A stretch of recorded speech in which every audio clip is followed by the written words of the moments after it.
I'd like to call us back into order. We are on ONCA 25108. Congresswoman Lemon, you still have the floor. Thank you, Madam Speaker. I don't remember where I was in my comments, but I think I was talking about when I first came on 7 years ago, and was one of the very first things that I was approached about by other members of Congress is we need to file a lawsuit. And at that time, there was so much infighting, and we all talk about wanting to work together, and there are times that we do, and there are times that we just don't. And it's kind of the ebb and flow of how this works, that natural tension that we as individuals bring and that we also sit through and receive from other areas. And it's a political tension that if it doesn't get personal, a lot of times we can kind of have some give and take, but when the feelings get involved, we lose the ability to communicate. So 7 years in now, I'm like, we need some clarification. After some experience here, I think we possibly underutilize our courts. I understand why people wouldn't want to go for a lawsuit, but then I understand why they would. I see both sides of it, and I see there's benefit in it at times. So my no votes on these Treasury and this bill, and it's nothing personal. It's truly just the fact that I can read the room. I know my vote's not going to change anything. I'm not trying to change anyone's mind at this point. I hope that we do finally get some clarification. The 120 days on this bill and the prior bill, I mean, yeah, we were in a situation that was not ideal. Could we have done some other things? Possibly as this body, we possibly could have. Could we have all got on the same page about it? I don't know. It's that political tension back and forth. Does the 120 days, what happens after that? You know, there's really not much teeth to it. And so ultimately, I understand why we're here. I totally do, Congressman Potts and Congresswoman Rivard, why these bills are in front of us. And I hope that at some point in time that we do get clarity.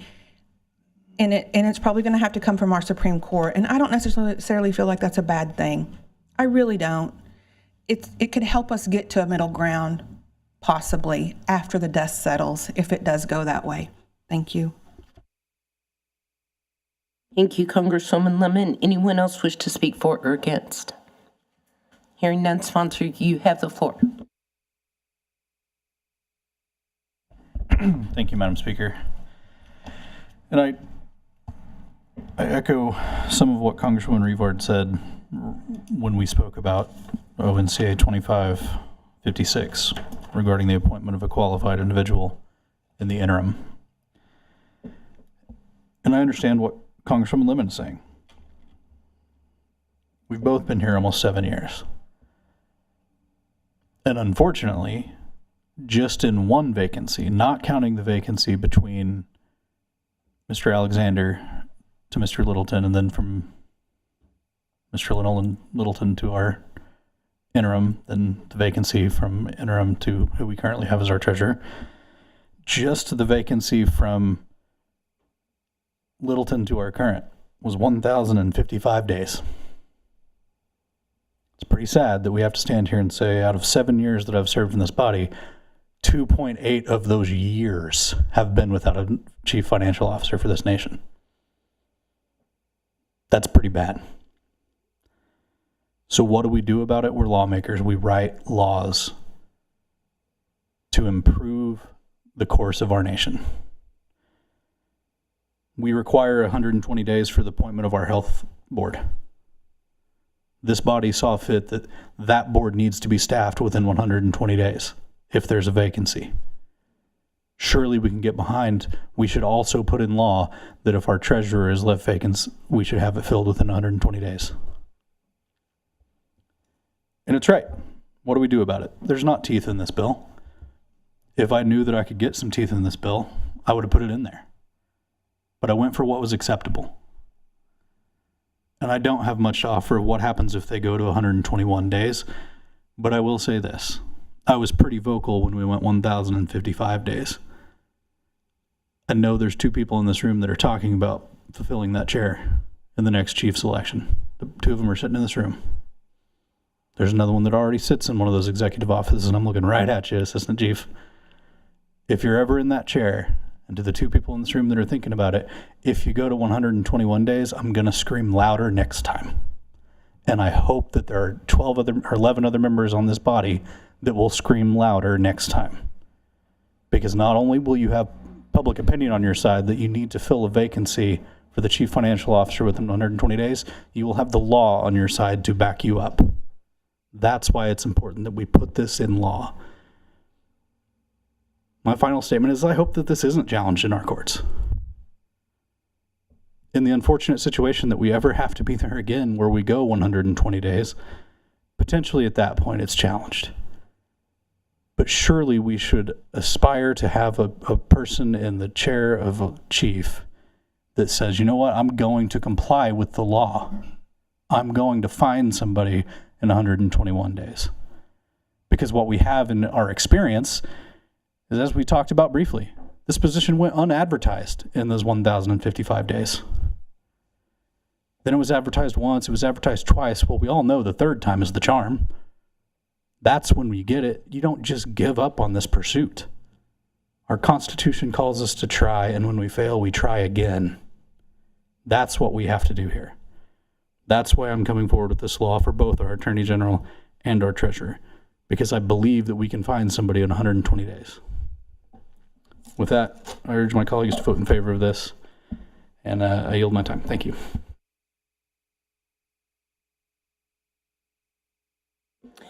The question is, shall ONCA 25108 pass? Roll call, please. Congressman Maker, Yes. Congressman Potts, Yes. Congresswoman Rivard, Yes. Congressman Tillman, Yes. Congresswoman Whitehorn, Yes. Congressman Big Horse, Yes. Congresswoman Good Fox, Yes. Congressman Hamilton, Yes. Congressman Keene, Yes. Congresswoman Lemon, No. Speaker Shaw, Yes. ONCA 25108 passes. There is an alternate effective date. All those in favor of the alternate effective date, please say yes. Yes. Any opposed, please say no. The alternate effective date passes. ONCA 25108 will be advanced to enrollment. We're now on ONCA 25110. Also, I'd like to note on 25110, the alternate effective date is not listed. However, there is an alternate effective date, so we will be voting on an alternate effective date. ONCA 25110, enact to place limitations on the campaign donations from appointed officials to candidates running for an elected office of the Osage Nation. The sponsor is Congresswoman Good Fox. Congresswoman Good Fox, how do you wish to proceed? I'll close. Is there anyone else who wishes to speak for or against ONCA 25110? Hearing Congresswoman Rivard.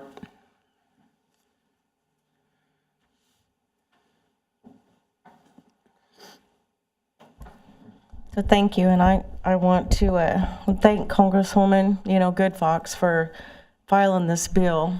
And again, since I've been here serving as an elected official, I've noticed that there's been limitations put on those running during our elections. Number one, I think in our own congressional rules, it says that, that certain members can and cannot attend certain functions during the campaign season, particularly if we go to California, Texas, Colorado. There's limitations on the travel and who can travel and when. So the intent, I think, with that rule is that you're not using funds of the nation to campaign upon. This bill is saying, hey, I want to limit that people that are elected or appointed to our boards, that they cannot provide a donation to the elected officials, and I agree with that. There's one thing that I've learned in this position for myself is there's good politics and there's bad politics. And I've seen both. My biggest concern during campaign season is when my colleagues, or any congressional member since day one, even when I served on the Minerals Council, when you come to the podium and you use the nation's money to run and to campaign for your effort at that time, that's where I want to get to the point that we limit. That's a bigger issue, is when those running come up to this podium and say, I want to use the tribe's money during an election season to get votes. That's also an issue. This is the beginning, or part of it, and I appreciate that this bill's coming forth because this is an issue that I've seen, especially with spending, sitting as the appropriations chair over and over, sitting here with my colleagues year after year, watching our government. But there's nothing that limits anybody coming up here during a season of election to come up here and say, I want to do a per cap for everybody. Using the nation's money to campaign, and I don't think that's proper. So I'm going to vote yes for this bill because it's the beginning of saying we are going to respect our elections and whose money we're using to campaign. So I appreciate it, and I'll be voting yes. Thank you. Is there anyone else that wishes to speak for or against? Hearing none, sponsor, you have the floor.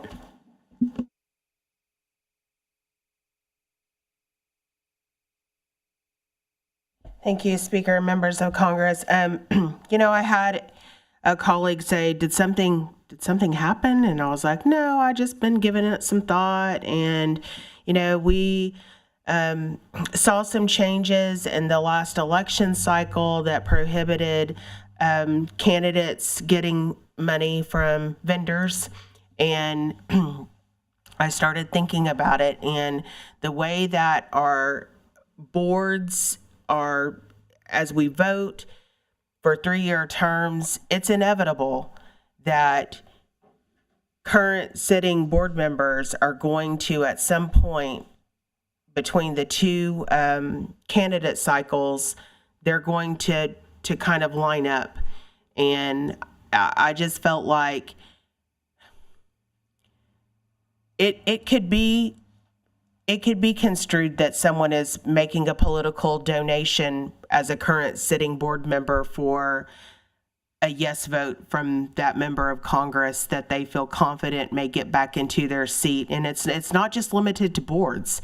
I don't believe that the Attorney General, who we also confirm, or the Treasurer, who we also confirm, should be providing monetary donations to any candidate. It just adds another level of good ethics, and I don't see anything wrong with that. So I'm going to encourage you to vote yes. I think that this will serve us well moving forward. Thank you.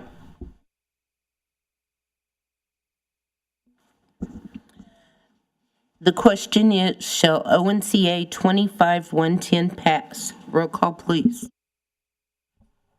Congressman Potts. Yes.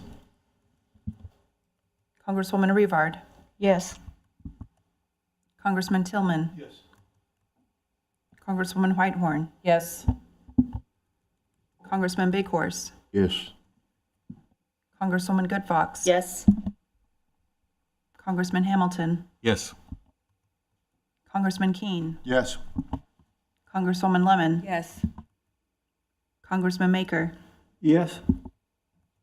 Speaker Shaw. Yes. ONCA 25-110 passes. There is an alternate effective date. All those in favor of the alternate effective date, please say yes. Yes. Any opposed, please say no. The alternate effective date passes. ONCA 25-110 will be advanced to enrollment.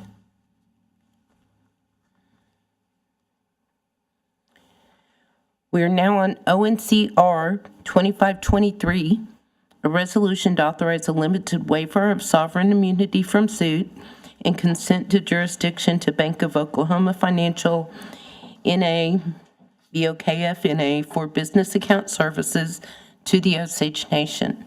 The sponsor is Congressman Big Horse. Congressman Big Horse, how do you wish to proceed? I'll close.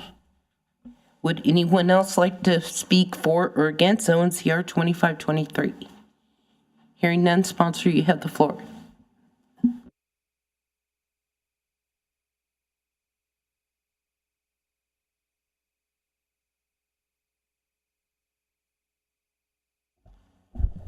Thank you, Madam Speaker, colleagues. This resolution was a sponsorship asked by the treasurer. He asked me to run this for him. And the main thing that he said to me was that we're leaving money on the table. And what he was talking about was the return on our monies that are sitting in banks. And he was wanting to consolidate some accounts and pull them together so that we receive a larger return. Thank you.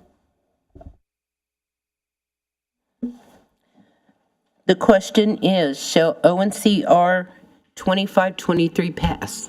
Roll call, please. Congresswoman Rivard, Yes. Congressman Tillman. Yes. Congresswoman Whitehorn, Yes. Congressman Big Horse, Yes. Congresswoman Good Fox, Yes. Congressman Hamilton, Yes. Congressman Keene, Yes. Congresswoman Lemon, Yes. Congressman Maker, Yes. Congressman Potts, Yes. Speaker Shaw. Yes. ONCR 2523 passes and will be advanced to enrollment. We are now on motions and notices. Congressman Keene. Speaker, I make a motion to place Scotty Ray Lawrence on the next day's agenda for interview and consideration of confirmation to the Osage Nation Gaming Enterprise Board.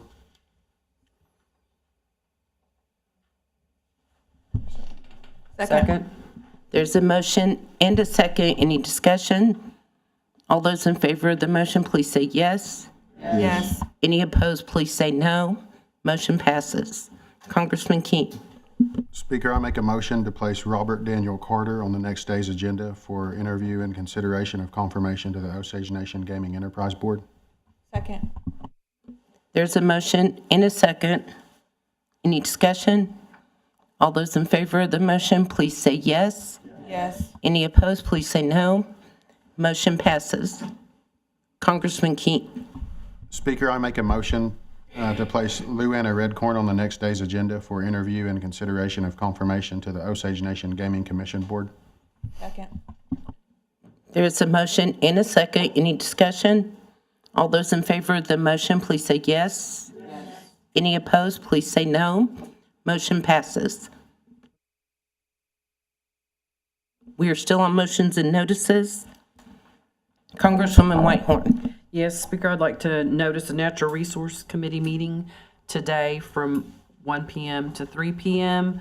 We will be discussing water rights with our Attorney General and Department of Natural Resources, and we will also be discussing the restricted property improvement program that is administered by the real estate office. Those are our two topics, so I hope you can join. Thank you. Thank you, Congresswoman Whitehorn. Anything else? We're now on adjournment. Congresswoman Lemon.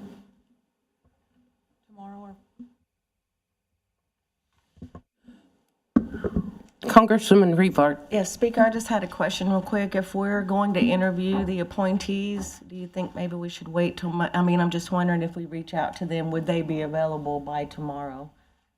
That was my point.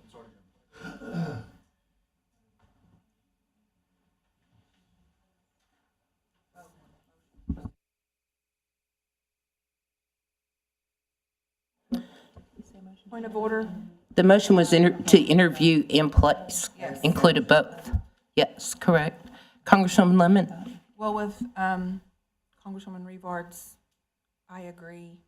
It's pretty short notice for them to show up for an interview, unfortunately. I mean, just for professional courtesy. We can. Oh, that's true. That's an option. I'm all about technology. Speaker, maybe they could join us via Zoom, if that would be okay with Congress. I believe that would be okay with Congress.